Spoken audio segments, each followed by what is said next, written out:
Bonjour mes amis, dans cette vidéo d'aujourd'hui, nous allons voir comment faire pour se préparer mentalement à quitter un pervers narcissique, que ce soit quelqu'un de votre famille, un ami, quelqu'un avec qui vous êtes en couple. On entend souvent une phrase qui dit il suffit juste de partir. Il suffit juste de partir. Lilou, tiens, j'ai une petite bouille. Il suffit juste de partir, mais parfois peut s'avérer beaucoup plus dur que juste par. On comprend, on le sait, c'est pas juste ça qu'il faut. Si c'était si simple, s'il suffisait juste de partir, on l'aurait déjà fait. En l'occurrence, c'est plus compliqué et c'est pour ça qu'il faut s'y préparer mentalement. On a déjà vu ensemble dans d'autres vidéos sur cette chaîne quel était le phénomène d'imbrication. Qu'est-ce qui faisait que c'était des couples malsains qui étaient aussi fusionnels avec un pervers narcissique qui était aussi destructeur. Et je vais vous donner aujourd'hui 7 clés pour réussir sa séparation avec un pervers narcissique. Alors, le fameux conseil de quitte-le et c'est tout, qu'une personne qui n'aurait jamais vécu avec un pervers narcissique pourrait vous donner, ne fonctionnera clairement pas. Donc on va voir ensemble quelles sont les 7 choses qu'on peut faire pour réellement partir pour de bon et pour surtout s'y préparer à l'avance. Alors, c'est pas que une séparation physique, ce serait trop simple d'ouvrir la porte et de partir. Non, c'est une séparation émotionnelle. On va devoir être fort pour supporter ça nous-mêmes. C'est aussi une séparation, on va devoir éviter les représailles de l'autre. Parce que lorsqu'on est face à quelqu'un qui est pervers, quelqu'un de manipulateur, derrière il peut se passer des choses, on va en parler aussi aujourd'hui. Et ça peut aussi être retrouver nos propres capacité à le faire, sachant que très souvent, quand on a été victime d'un pervers narcissique, on s'est fait descendre pendant un bout de temps, pendant souvent des années. Donc arriver à retrouver cette force, ça nécessite aussi de bien comprendre comment ça se passe et de se préparer émotionnellement à tout ça. Alors, avant de voir ensemble ces 7 conseils, je vous rappelle très rapidement les 3 choses que vous pouvez faire si vous voulez. Abonnez-vous, cliquez sur la cloche pour recevoir les notifications de mes vidéos lorsqu'elles sortent. Elles sortent pas tous les jours, pas toujours aux mêmes horaires, donc abonnez-vous comme ça, vous serez sûr d'avoir la notification. Deuxième chose, il y a un quiz qui est scientifique, qui est réellement scientifique, qui est le quiz officiel pour savoir si une personne est pervers narcissique ou pas. C'est pas moi qui l'invente, c'est pas un effet de mode, c'est celui qui a été créé par des psychiatres, des psychologues de tous les pays. C'est juste en dessous, dans la description de cette vidéo et aussi dans le premier commentaire épinglé. Et troisième chose, c'est rappelez-vous que vous êtes aujourd'hui les ambassadeurs de cette chaîne. Si jamais vous connaissez des gens qui sont aussi victimes de ça, c'est votre rôle après ça d'aller transmettre, si vous le souhaitez, ces informations pour éviter que leur vie se fasse détruire également. Alors, le tout premier conseil, c'est de bien comprendre ce à quoi on fait face aujourd'hui. On se dit souvent, qu'est-ce que j'ai fait de mal? Je le vois même encore souvent en commentaire des gens qui me disent, mais c'est sûrement de ma faute, c'est moi qui les attire, c'est moi qui ai fait quelque chose de mal. Et si c'était moi le pervers narcissique? Et si c'était moi le destructeur? Parce que c'est le jeu du pervers narcissique, c'est nous faire douter de nous-mêmes, nous faire arriver dans un espèce de monde où tout est flou, où on ne comprend plus rien, où il n'y a plus d'argumentation, on se fait détruire en permanence. Au bout d'un moment, on commence à douter, on se dit, eh oui, le problème, il vient d'où finalement? Est-ce que c'est lui, est-ce que c'est moi? Donc, comprenez bien une chose, c'est que le pervers narcissique, son modèle de fonctionnement est quelque chose de prévisible. On a parlé de l'agenda du pervers narcissique dans la vidéo d'hier. Ce sont des personnes qui ont peu d'empathie, qui s'en fichent totalement de vos besoins. Et aujourd'hui, quelle que soit la chose qui se passe dans leur tête, ce sont des gens qui vous blâment en permanence. Comprenez bien une chose pour vous préparer, c'est que ce qu'il se passe dans leur tête n'est pas en rapport avec vous. Cette haine vient d'ailleurs, elle vient d'une construction mentale de l'enfance qu'on estime entre 3 et 7 ans. Ce n'est pas vous la cause de tout ça, ils étaient déjà comme ça avant vous, ils ont été comme ça avec vous, ils seront comme ça après vous, avec juste d'autres personnes qui vont venir leur donner leur nourriture narcissique, leur renforcement narcissique, leur essence narcissique. C'est d'autres gens qui vont venir les remplir avec tous leurs besoins juste après. Deuxième chose qu'il faut savoir pour se préparer, c'est qu'il y a un vide intersidéral dans les pervers narcissiques. Ce sont des gens qui ont besoin de l'extérieur pour se définir, pour savoir qui ils sont. Ce sont des gens qui ont besoin d'être extrêmement admirés. C'est des gens qui ont besoin de manipuler. C'est des gens qui ont besoin de détruire l'extérieur pour se trouver leur propre valeur. Ils sont appuyés, ils s'appuient sur tout ce qui les entoure, ils les écrasent afin de définir leur propre valeur. On a vu que ce sont des gens qui prennent énormément. Un pervers narcissique, c'est une personne qui prend. Il prend ton amour, il prend ton temps, il prend ton argent, il prend tes services, il prend ta patience, il te prend tes amis. C'est des gens qui veulent et qui prennent en permanence. Là où nous, lorsqu'on est une personne saine ou une personne codépendante, on aura une personne qui est juste gentille ou empathique. On a des personnes qui donnent. Donc c'est là que le couple est parfait. Le pervers narcissique prend. Nous, on donne. Donc ils sont souvent plus réactifs que proactifs dans leur manière d'appréhender la vie. Les gens qui seront toujours en conflit avec l'extérieur pour exister, ce sont des gens qui même sont définis par leur capacité à créer des conflits. Ils ont besoin qu'on parle d'eux en permanence, ils ont besoin de faire du mal en permanence pour qu'on parle d'eux, pour qu'on vienne à eux, pour qu'ils puissent manipuler l'intégralité de leur entourage. C'est résumé en 2-3 phrases. J'ai fait des vidéos beaucoup plus longues sur ce sujet qui durent au moins une demi-heure, 3/4 d'heure, exactement sur ce point-là en particulier. Donc, aujourd'hui, vous n'avez plus besoin d'être leur ressource narcissique. La ressource narcissique, c'est celle qui fait qu'on va les admirer, on va leur dire qu'ils sont géniaux, on va tout leur donner, on va les considérer comme étant des personnes super, etc. Aujourd'hui, c'est nous, on n'a plus besoin d'être cette ressource. On va partir et ils vont trouver d'autres ressources dans leur vie autour de vous. Des collègues de bureau, des proches, des amis, des nouveaux couples, ils vont trouver leur énergie, leur essence malsaine ailleurs que chez nous. Troisième chose, vous êtes une extension de leur identité. J'utilise très souvent des images de films parce que je pense que c'est quelque chose qui parle et c'est quelque chose dont on peut se souvenir aussi. Imaginez dans un film de science-fiction, imaginez par exemple Men in Black, si vous avez vu ce film-là, à un moment donné, une petite puce, une petite bestiole ou même alien, une petite bestiole qui rentre dans le crâne et qui vient prendre contrôle de tout le cerveau. Elles ont besoin de notre enveloppe physique dans ces films de science-fiction pour exister. Et à partir du moment où l'enveloppe physique refuse, ils partent, ils vont trouver un autre corps où s'implanter.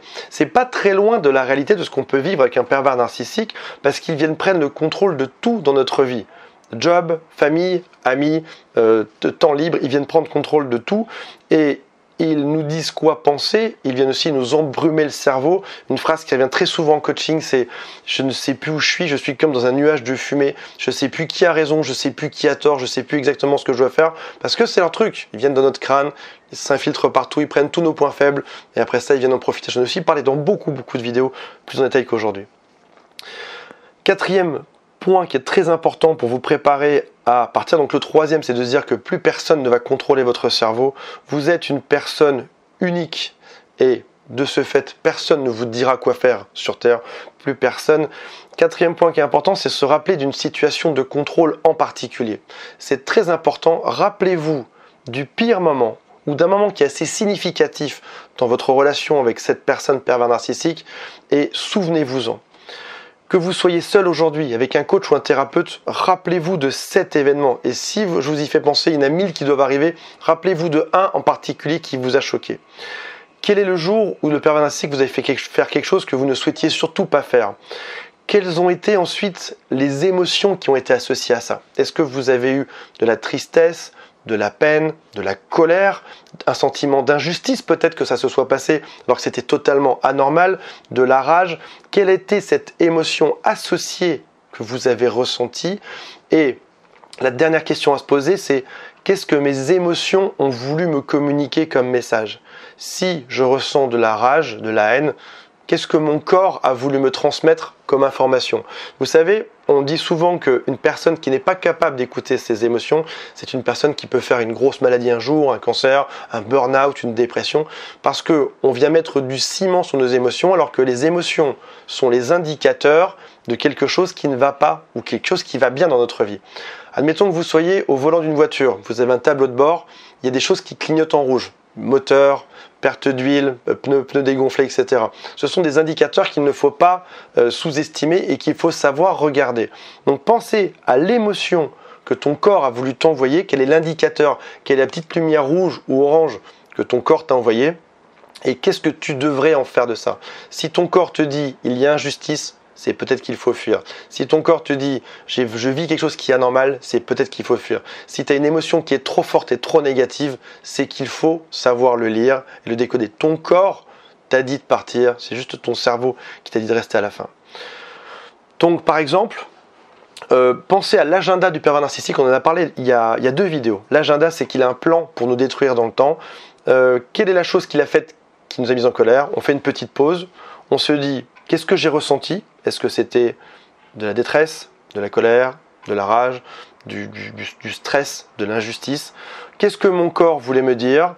Est-ce que mon corps voulait me dire que je méritais mieux que ça comme genre de traitement ou de situation? Ou est-ce que mon corps a voulu me dire j'ai honte? Ou est-ce que mon corps a voulu me dire c'est anormal? Ou est-ce que mon corps a voulu dire ce n'est pas normal quand on se comporte comme ça avec moi? C'est l'émotion qui sera fondateur de cette motivation, de cette émotion juste après. Donc cette émotion sera la source de votre motivation pour partir là-dessus. Et c'est une belle transition pour la suite, qui est de reconstruire ces fondations. Qui suis-je réellement en fait? Qui est-ce que j'ai été avant cette relation-là? Alors si c'est un parent, c'est un peu plus compliqué, mais qui est-ce que je suis vraiment? Qu'est-ce que j'aime vraiment faire dans la vie?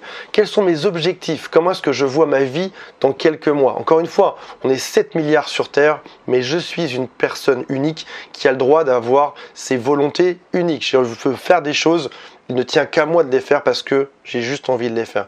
Je ne veux pas être traité comme ça, je n'ai même pas à me justifier, je n'ai même pas à dire pourquoi. Mes émotions me disent que je n'ai pas à être traité comme ça et c'est largement suffisant sans que j'ai besoin de me justifier. On se rappelle aussi que le pervers narcissique nous fait entrer souvent dans un combat de boxe d'argumentation, de logique, de contre-logique, d'effets miroirs dont on a déjà parlé aussi très souvent et on ne veut pas rentrer là-dedans. Non, je ressens que cette situation est injuste, je n'ai pas à me justifier. Donc, je vais prendre du recul et je vais partir. 6e point qui est important pour se préparer, c'est se demander si votre meilleur ami, votre soeur, votre frère, votre enfant, votre fils, votre fille vivait quelque chose comme ça. Quelqu'un à qui vous tenez le plus au monde aujourd'hui, qui vous décrivait exactement une situation qui est celle que vous vivez vous aujourd'hui. Qu'est-ce que vous lui diriez? Est-ce que vous lui diriez reste là-dedans, pars en courant, fuis? Et ce qui est bizarre, c'est qu'on a souvent tendance à être très tolérant nous-mêmes par rapport aux choses affreuses qu'on vit en se disant de toute façon je suis endurant, je peux tout supporter. Il y a des gens qui m'ont dit moi je peux tout supporter sur terre. On a créé cette capacité à s'endurcir très souvent de l'enfance, quand on a des parents qui sont déjà un peu durs ou qui sont un peu absents ou qui sont totalement déréglés ou qui sont toxiques. On a cette capacité à endurer des choses très dures. Et lorsqu'on retombe sur un pervers narcissique, on a encore une fois cette capacité à endurer des choses qui sont trop dures. Est-ce que c'est normal? Est-ce que si quelqu'un vous racontait ça, quelqu'un de moins dur que vous le raconterait, est-ce que vous lui diriez de rester ou pas? Non. Vous lui diriez de partir parce que c'est une chose à faire. Donc se faire critiquer, ne plus être libre de ses mouvements, se sentir dans un brouillard, qu'est-ce que vous lui diriez? On est capable de trop endurer et il faut que ça s'arrête. 7e et dernier point, utilisez votre expérience avec le pervers narcissique comme une inspiration pour un meilleur futur. On voit ça souvent comme une destruction. Je vois des commentaires qui sont très durs parfois dans cette chaîne. Mettez-moi en commentaire ce que vous en pensez. J'aime tellement lire ça parce qu'il y a quelque chose de très thérapeutique à écrire et à dire ce qu'on a vécu. Donc mettez-le en dessous. Qu'est-ce que vous avez appris de tout ça? Et si maintenant on ne le considérait pas comme une destruction, mais comme une leçon qui nous permet d'accéder à d'autres niveaux de notre vie qui sont beaucoup plus heureux. Qu'avez-vous appris sur vos limites? Est-ce que vous avez suffisamment posé vos limites ou pas? Comment est-ce que vous allez changer ça? Est-ce que si une situation similaire se reproduit, est-ce que vous saurez dire stop ou est-ce que vous recommencerez dans la même chose? Ça peut être des choses très simples, comme par exemple sur le fait que votre pervers narcissique vous prend de l'argent. Est-ce que si vous retournez dans un couple où l'autre vous prend de l'argent, est-ce que vous saurez dire stop maintenant? Ou est-ce que vous n'allez pas retomber dans les mêmes travers? Est-ce que si l'autre vous fait faire des choses que vous ne voulez pas faire, est-ce que vous saurez dire stop ou pas? Ensemble, on peut comprendre, ensemble, on peut être plus fort.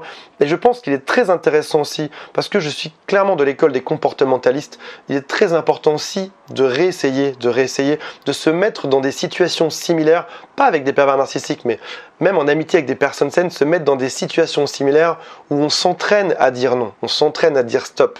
On n'a pas envie de quelque chose, on dit juste non. Ne se force pas à le faire parce que quelqu'un nous l'a demandé. On ne se force pas à faire parce qu'on a peur du jugement que l'autre pourrait avoir si jamais on osait refuser. Voilà, j'espère que ça vous inspire. Abonnez-vous à la chaîne si ça vous tente, si ça vous apporte du réconfort. Mettez un like aussi, cliquez sur la petite cloche pour recevoir les notifications. Rappelez-vous qu'il y a le quiz. Est-ce que c'est un effet de mode ou est-ce que la personne que vous soupçonnez d'être l'est vraiment ou pas? Il y a le quiz des pervers narcissiques, le quiz officiel qui est juste en dessous. Mettez-moi un commentaire. Je vois beaucoup de commentaires qui sont très intelligents sur cette chaîne, qui font beaucoup avancer les gens. Ça me fait très plaisir. Même si c'est un commentaire pour détruire cette vidéo, mettez des commentaires, dites tout ce que vous pensez parce que ça fera avancer tout le monde après. On changera la société, on va détruire tous ces gens-là qui nous veulent du mal. On va avertir les gens, on va prévenir les gens du fait que ça existe. C'est ce qui fait que leur influence sera beaucoup plus faible dans les mois et dans les années à venir et j'ai vraiment ça comme ambition. Voilà mes amis, je vous aime et on se retrouve demain pour une prochaine vidéo. Salut à tous, bye.